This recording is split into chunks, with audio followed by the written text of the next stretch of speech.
Panic crosses Ethereum, Bitcoin, and everything else, as we've been seeing day after day. Every time we're going up, everyone gets this huge relief, and every time it dumps towards the downside, everyone is panicking. But if you're an Ethereum holder or a Bitcoin holder, you're probably panicking pretty hard right now because you've had this slip towards the downside, this recovery, and then bang, we're going to head lower. How much lower? Well, let's find out. And if we know exactly how much lower, then it's probably going to make us feel a little bit calmer about what's really going on. And I'm going to show you what I think is really happening without showing you endless indicators and different colored lines and stuff, because that stuff is pretty much rubbish. It's just showing you past data, and we're not really relying on past data. We're thinking about what's going to be happening next, guys. So what we can see, just looking into the Ethereum chart, this is on a 4-hour chart. What I want to show you guys, and I've talked about it a few times, if you've been watching my videos recently, then thanks very much. Make sure you're smashing that thumbs up button. But what is basically happening, guys, is we have supply and demand zones. Basically everything in the world, whether we're talking about bananas or chickens or Ethereum or Bitcoin or the US dollar, works in supply and demand zones. So when it's at a certain price, people want to buy it. When it's another price, people want to sell it. Now, you and I don't really control the markets in crypto anymore. What it's really controlled by is big institutional investments, and that's because they have the money to move the markets. We don't have that massive amount of money that we can shift markets too aggressively. We can have a little bit of play like this sort of chop through here, but we can't make these big shifts like this because this is a multi-billion-dollar market cap coin. It needs huge amounts of money to be able to move it in these directions. So what we're looking for is supply and demand zones. Now, easy to see, guys, this up here is a supply zone. Okay, so this is where you can see at the moment, every time it's reaching into this zone, it's getting sold off. Now, why do I call it a zone and not lines of support and resistance like everyone else? Well, you can see, guys, lines of support and resistance, they do kind of show a little bit of information, but really what is happening in this zone is the banks, etc., are trying to sell their orders. Okay, so every time it's hitting that area, they're trying to sell, but they can't do it too fast because the price will drop like this.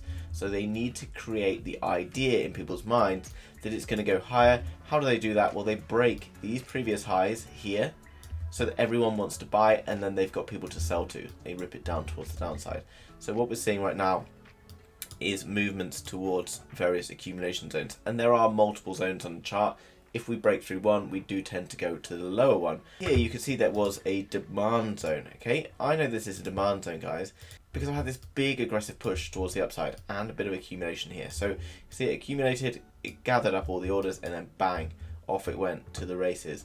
But you can see we've dropped a little bit lower. Now, that doesn't mean that it can't continue towards the upside. I want to show you what really is happening in these areas, and it's called a liquidity hunting. Now, sorry if I'm using loads of technical terms. Liquidity is basically all the money that's moving around in the market. Big liquid markets are much better to trade in because prices move more quickly. But when they can't find enough people to buy from, what they'll do is they'll push the price lower. So previously, people who might have bought here, they might have a stop loss set just under this candle here.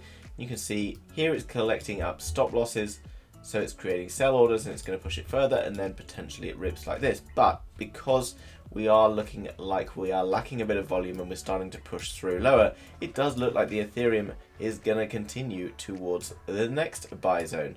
Now we keep looking for buy zones along the way. And guys, what I want you to understand, and no one tells you this, because I see people on YouTube being like, look at my $180,000 buy order and whatever. And you know, these guys have got massive money that they've made from selling buy bit offers, but they're trading, you know, they're just chucking loads and loads of money, and you know, great for them, they've got the ability to do that. If you are looking to consistently day trade anything from Forex to crypto, whatever, then losses are part of that journey. It doesn't really matter if you lose. If you think about tossing a coin, I don't know whether the next coin I toss is going to be a head or a tail, but I know that if I toss it 100 times, then it's likely that I'll have roughly a 50-50 of heads and tails.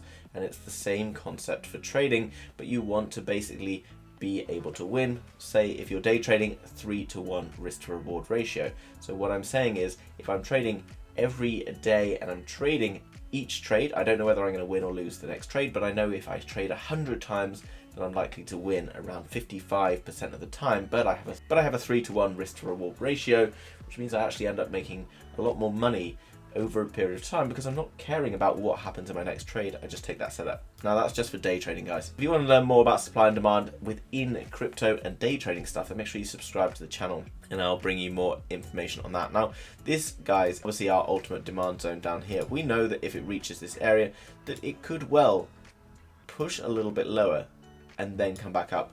And the reason I'm saying it's going to push a little bit lower, guys, is because look at what people have here. I guarantee those people on YouTube who are talking about those 100 Bitcoin trades, etc., they've got stop losses sat here, yeah, because they're not really thinking about what's really happening behind the institutions, etc. So the institutions know that. You can see where all those stop losses and liquidity are. They collect all of that liquidity and then rip the prices towards the upside. But we're looking at a couple of things developing on this particular chart right now. Now that we've broken, or we are breaking through this area up here, we're looking like we're probably going to come down to this zone here.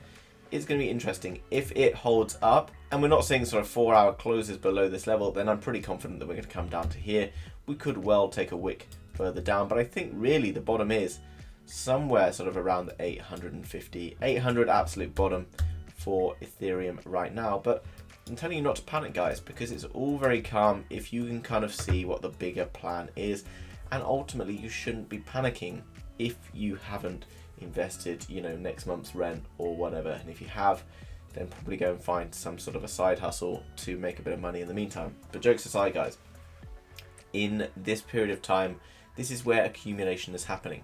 If you're unsure of what's really going on right now, then zoom out on the Ethereum chart. This is on a weekly chart, and you can see right now, I've told you this a few times, guys, up here you probably would have felt great about buying and you wouldn't have wanted to sell, but that's obviously what's designed to happen. And you know, it gets down here, now all you want to do is sell, when really you should be buying, in my opinion. Obviously go away and do your own research, not financial advice. But you can see, guys, in terms of a zone, you know, these two green boxes are what we've just been talking about. Over on the left hand side, back start of January 2021, you can see that we came up. We had our accumulation zones coming in here on the weekly charts, and then we ripped up. And lo and behold, every time it came back to these zones, yeah, because this is the price at which people are willing to pay. That has not changed. People are still willing to pay that much money for Ethereum. The institutions are still willing to pay that much money for Ethereum. How do I know the institutions are doing it? Because, guys, look at the amount of movement that came in after this accumulation. They came back, they accumulated, they came back, accumulated, and then bang. That was like, what, $1,600 all the way up to $4,100. That was basically hundreds of billions of dollars of growth. That doesn't come from retail investors like you and me. That comes from institutional buyers, etc. And this is probably up here where the retailers are all kind of like FOMOing in, jumping in. And then guess what happens?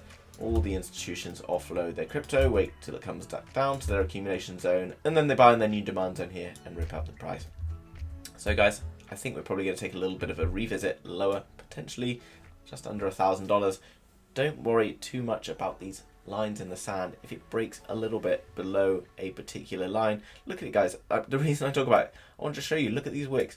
These wicks on each level, they move. These are zones. It's quite obvious that there's zones each time, okay? They're not coming to the same level, but they're kind of going into these areas. Once you start looking at areas rather than lines in the sand, you're going to stop panicking because you can understand a bit more about what's happening, rather than, oh, it's broken through this line exactly by $1 and now I'm going to panic and sell everything off, because that's when it rips back towards the upside, because the banks and institutions know what you're thinking and that's what they're trying to outsmart you with. Guys, hope you enjoyed that quick, not so quick maybe, Ethereum update today. Smash the like button, subscribe to the channel to be kept up to date with all of the latest happening in Ethereum. Let me know down below if you want more stuff on day trading and I'll try and bring that to you. Hope you have a great day, guys. See you soon. Bye bye.